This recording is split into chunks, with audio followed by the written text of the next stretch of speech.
You're listening to Schmidt Talks, the podcast wing of schmidttalks.com, with writer and blogger Heather Christena Schmidt. With a new episode each week, Schmidt talks about all the things you never knew you needed to hear about in these truly dystopian times. From politics and current events to life and living, Heather covers it all in this philosophical and introspective show. Come back every Monday for a new episode and get more info on Heather and her work at schmidttalks.com. And now for the show.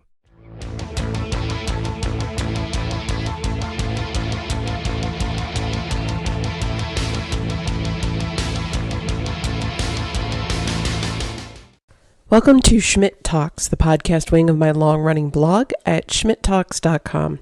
My name is Heather Christena Schmidt. I am a mom, a writer, a blogger, and a critic of, well, pretty much everything. This podcast is mostly political, but we will talk about other things too. Philosophy, family, life, whatever suits our fancy. A little housekeeping to be done. I am relatively new at this podcast thing. If you have recommendations, please send them my way. Do not hesitate. You can head to schmidttalks.com and either connect with me via social media to reach out or click contact on my website and send me an email. Audio and music or little bits may change here and there. It's just me working out the kinks and taking your suggestions. As always, I am an open book. This season of Schmidt Talks has a theme. We are living in truly dystopian times. There are days that it sort of feels like, what's the point? The world seems to be crumbling around us, and at the same time, we'll look outside and many people are just sort of living as though nothing's happening. In any case, I believe a large part of this disconnect is that people have taken to getting lost in their words. That is to say, our words have lost their meaning. Our ideas are getting watered down by rhetoric, politics, and, well, just not really knowing what we're talking about. And I think a lot of people have just given up. Each week for this season, which I've titled Words Matter, we will dissect a different word. Maybe we'll get it back to what it was originally supposed to mean, or maybe we'll expand upon it to have a better and more evolved definition. I like to keep things pretty short and sweet, so episodes will generally be around 30 minutes or less. So thank you for joining me. This week's word is fascist. I feel like the word fascist has become some sort of a buzzword, and yet no one really seems to know what the hell it means. This is one of those things that I personally like to be a little bit more sensitive, more nuanced about, because the consequences are so extreme. Of fascism, I mean. And whereas I think of fascism as more a pattern of behaviors, it seems that more and more people think they can point to a specific style of leadership and call it fascist, or associate a group and call them fascist. I don't necessarily know about that. I'm not sure that I know many people that think of fascism as a positive thing, unless of course they themselves are fascist. And then there's this weird moment where they themselves are being fascist in nature and then projecting that idea onto other people. And then when I think of it like that, what I just said gets flipped on its head, and it turns out that I know a lot of people that think fascism is a positive thing because they themselves are doing it while accusing others of being fascist. And actually, when I think of it that way, I know a hell of a lot of people that think fascism is a positive thing. So there are a lot of definitions out there now of fascism. Some of them are kind of fascist in and of themselves. To prepare for this episode, even though I already knew what I believed the word to mean, with all its intricacies and idiosyncrasies, I did a quick Google search, and here are a few of the, literal definitions I came up with. Merriam-Webster's tells us that fascism or fascisms is or are a political system headed by a dictator in which the government controls business and labor and opposition is not permitted. So I can see that in some sense, but I don't know that I agree that all fascisms are run by dictators. Or maybe that the definition of dictator is another word we really need to evaluate on another episode, because there are certainly governments, including the US government, that checks a lot of the boxes of fascism. And yet I don't think it's fair to exclude them simply because their leader is not technically a dictator. Wikipedia tells us that fascism is, and this is kind of a long quote, a far-right, authoritarian, ultranationalistic political ideology and movement characterized by a dictatorial leader, centralized autocracy, militarism, forcible suppression of opposition, belief in a natural social hierarchy, subordination of individual interests for the good of the nation and race, and strong regimentation of society and the economy that rose to prominence in early 20th century Europe. What a word salad of specific and at the same time entirely non-specific qualities that I feel like in some sense we could apply to almost every single modern government that exists today. I certainly noticed that with this definition, unlike Merriam-Webster, it doesn't necessarily have to be a dictator, rather dictatorial leadership, one that is more authoritarian, one that involves a lot of suppression, so that it could be someone who has the qualities of a dictator, like maybe an ill temper or a penchant for bossiness, but maybe not an actual dictator in name. What I find particularly interesting about this is that at the end we have this odd mention of fascism rising to prominence in the early 20th century Europe, as if world history has not been smothered in fascist behaviors and ideologies as far back as human history is recorded. And that's where I start to realize that it's about, for me, a behavior, not a actual particular leadership style. So when thinking about fascism, and, kind of researching a little bit for this podcast and also just for my own kind of notice that fascism is what everyone is talking about today. The thing or the definition or the concept that I really picked up on wasn't even in an online dictionary or encyclopedia. It was an article in Live Science. It refers to fascism as a complex and mutable political ideology. So while recognizing that, like Wikipedia, fascism rose considerably in the 20th century, this article also mentioned characteristics of fascism that have existed throughout human history. The article goes on to discuss the many complexities and characteristics of fascism, and especially suppression, control, and nationalism. What I like about this definition in particular is that it characterizes fascism, again, not really as a particular style of leadership like authoritarianism or a representative democracy or totalitarianism.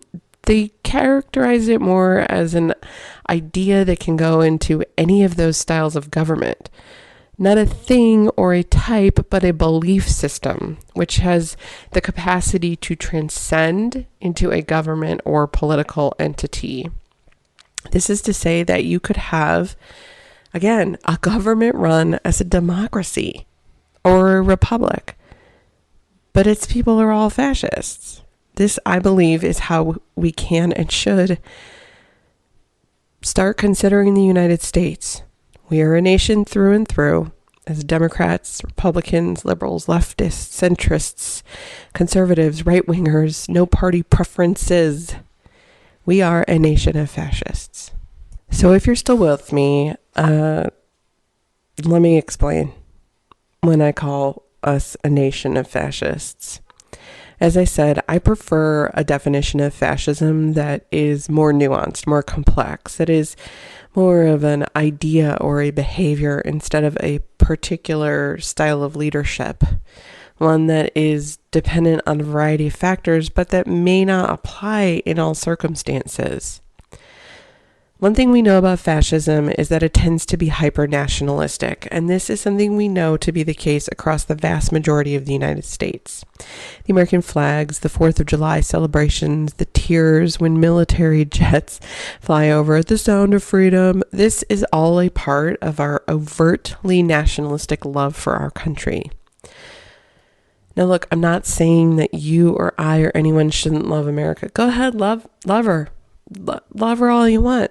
But as with all types of love, a truly authentic one is not so sycophantic that everything always is overlooked.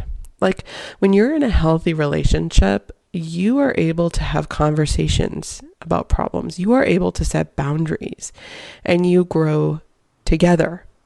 In America, if you have a problem, you have a whole group of people just waiting there telling you to get the fuck out. Like, instead of staying and growing and being better, get out. We are living in a time where you cannot criticize American institutions without facing backlash, some level of accusation that to question anything in this country is anti-American and you should leave. It has become increasingly impossible to have conversations, to set boundaries about the ideas upon which America, unironically, was founded upon.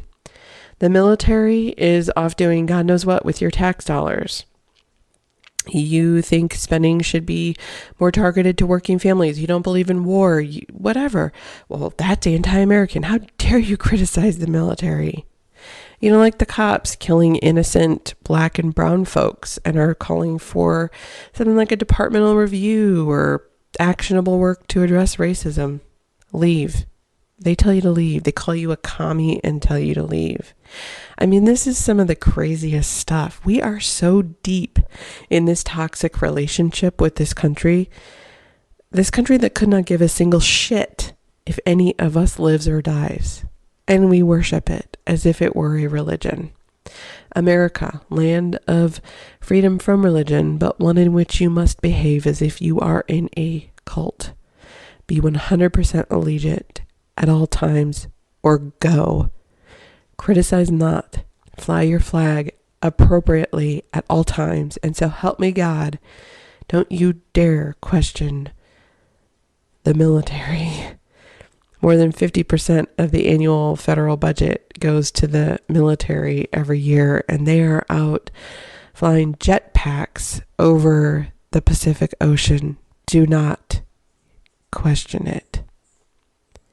This is the bigger issue, I think, that questioning or accountability is not only absent, but it is unacceptable in America. And this is another thing I believe defines us as a fascist nation, or rather it articulates this hyper-nationalization that we experience. Democrats, Republicans, probably hundreds of the other alternative political parties too, they do not believe that accountability applies to everyone. There are always circumstances where someone is okay with looking the other way. Oh, sure, we have Democrats getting excited because some low-level punks or hillbillies from January 6th are indicted and sent to prison. Yeah, sure. Conservatives wet their pants every time they see a black man as police chased and then killed. Oh, he shouldn't have run. But when it comes to holding our own leaders accountable, even for little things, it's not only unadvisable, it is unacceptable. Recently, I was canceled by a number of so-called progressive leaders in my own community for holding Joe Biden accountable on Twitter. I mean, I was literally just tweeting and an entire war broke out about it. Locally, that is. And let's be clear, Joe Biden has done some good stuff in the 2 years since he was elected, but he has fallen down a lot and arguably done so where it mattered the most. More than 600,000 people died under Joe Biden of COVID-19, but don't you dare mention it. He is allowing the virus to rip through this country over and over and over again and asking us all to accept repeated infection and increasing levels of long-term disability for the sake of his corporate donors. But if you mention that, you're a threat to democracy. He made a number of promises on the campaign trail that he has turned an about-face on. And irrespective of where you land on these issues, the fact that he said what he said and that was a lie is something we should all expect better on. And that's what I believe. Why? Because even if it's not an issue that's important to us or that affects all of us personally, this sets a precedent. And it's been decades that people in power in this country fail to be held accountable. They're not held accountable for their campaign promises. We just assume that politicians lie and we let it happen. And we allow it to let slide over and over and over again until we get to the situation that we're in now, where no one is held accountable and everyone is run amok. This is how Donald Trump, again, arguably the worst president in American history, has gotten away with some outright criminal, treasonous behavior. And he's gotten away with it all. And he will continue to, because we allow it. Anywho, so several months ago, a number of local liberal leaders, and I want to just clarify, they call themselves progressive leaders, but much like Eric Swalwell telling Susan Sarandon to sit down and shut up about women's issues, these are people that they're liberal, but they really don't even know what the word progressive or liberal or left means. They are that to the right of pretty much the rest of the world. In any event, these liberal leaders, not really progressive, they canceled me. They blocked me. They kicked me out. I got kicked out of some Democratic groups and moms groups, and they blocked me on Twitter, Facebook, or whatever. One made a big, bold announcement about how I was a threat to democracy because I criticized Joe Biden. My criticism was that in November of 2021, he came to work sick in the middle of a pandemic that he and his party won an election on and were asking people to not do. They were asking people to stay home when they were sick, and he came sick and coughed all over reporters. And look, whatever. I mean, it was a stupid thing to get upset about, but it was a stupid thing to cancel me over. And an even stupider thing to say that I was a threat to democracy for asking that the president lead by example. Think about that for a minute. How else do we get our leaders to move in the directions that we want them to lead? To lead. And not be do as I say, not as I do, but to actually lead if we do not hold them accountable, even in spaces like this. Well, to answer that, we don't. And we cancel anyone that does. And that, friends, that's fascism. There are certainly a lot of other qualities of fascism that America and other countries do or don't fall into. And I think that this is where the nuance and circumstantial aspect of it all comes into play. What is fascist in one place may not be fascist in another. I'm not sure that I can think of many examples, but to me, fascism can most easily be understood as underhanded. It is suppression of people through behaviors they aren't expecting to be fascist, that they themselves are participating in, the canceling, the culture wars, the ignorance of accountability, the turning the head. These are things that people are doing now in America without maybe even meaning to be authoritative and dictatorial, and yet that's how it plays out. Some countries this is expected, like North Korea. I don't know, I would describe them as fascist. It's a totalitarian dictatorship, and there's that word dictator. But they know, like they expect it. In America, you don't. It sneaks up on you. You play into it, and you become a part of it. I think the Democratic Party in particular is one that has grown more fascist over the years, especially since Donald Trump. And I think it's because they see the ability for that type of campaigning and leadership and politics to be effective in winning elections. In this sense, America on the whole has, at least the section of America that identifies with political parties, become fascist. We've talked about misinformation and disinformation here and in other places, including in my first episode, but The campaign against misinformation has become a completely fascist movement under the guise of doing the right thing. And there it is again, I think, articulating it, it's a ploy. It's a game. It's not given to you for face value. It's what's best for us all that we censor others. It's what's best for everyone that we cancel whatever goes against what we believe to be true. In other countries, some places like North Korea, as I mentioned, people just expect that.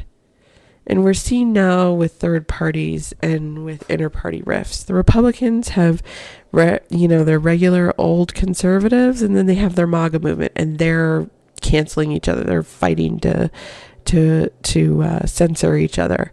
The Democrats, they have centrist liberals, many of whom, including Joe Biden, are actually to the right of Nixon. And then they have progressives. They have the Eric Swalwells and the Susan Sarandons. Each party's inner factions actively work to suppress the others. And then they go a step further, especially with Democrats, to suppress third parties. I was recently on a podcast panel where we were talking about third parties, and I posed the question, if third parties are like a nothing burger and they have nothing of value, then why do Democrats and Republicans actively work so hard to pass legislation to suppress them? Democrats see that they have no merits upon which to win in a lot of elections. That, they are elected and they've done little, or they haven't, stood up for the party or the people that they claimed to stand up for. And in turn, they then try to suppress third parties so that they can keep winning. They see a vote for the Green Party or election reform as a threat to democracy. Republicans have been masterful at convincing their tried and true supporters that democracy doesn't really matter. While Democrats, they say that they care about democracy while calling for you to vote blue no matter who. Without realizing that vote blue no matter who is demanding suppression of voter will. Asking voters to stop caring about the issues that are important to them, that's fascism. And it's not even just political. The opportunity to suppress information is becoming pervasive in our culture, and the call to do so is the same. Mainstream media does it when they report on what they want to report on, not what's actually going on in front of our faces. Social media companies do it when they suppress content that doesn't directly drive clicks and profits. And I get it. Some is about profit in our late stage capitalism. Some really is a concerted effort against misinformation. But again, at what point is it being used as a tool for reasons other than to do the right thing? And how can we tell the difference?